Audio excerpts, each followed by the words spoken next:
I've managed over 100 successful short-term rentals, and I have created a formula in which you can replicate success every single time. I'm about to run you through it. So it's called the ROE formula, which stands for the return on experience. Let's break it down. To get your return on experience score, you want to take your perceived value, which is how much people are willing to pay for something and how much they perceive it to be of value. And you want to divide that by the total cost to buy, build, and maintain that thing. This isn't just monetary costs, by the way. This is time, energy, effort, how temperamental something is, how often it breaks, all these types of things. So how much something people are willing to pay for divided by the total cost of it equals your return on investment score.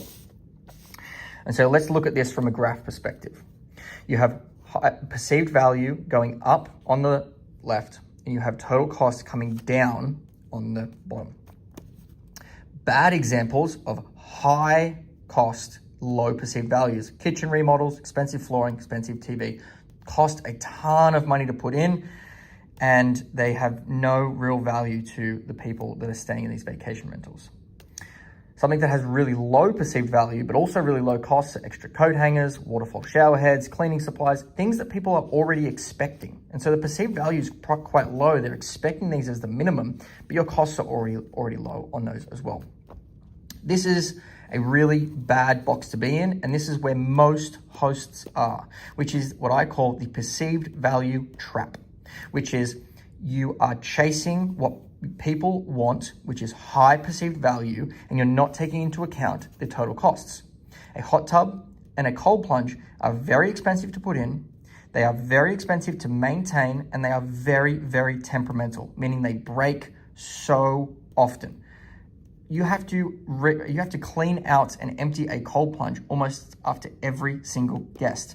You need to have chemicals for these things. You need to have a specialist to maintain them, all of these types of things. It's just really unsustainable.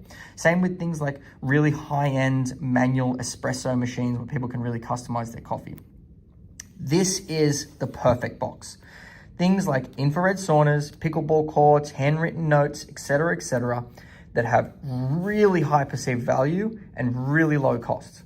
It might cost you between $3,000 to $7,000 to put these in, but you have little to no cost to actually operate them and keep them in your place.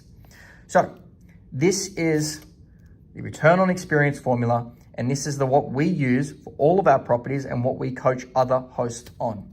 Get this right, and you'll make a lot of money with low costs. Be great, go make some money.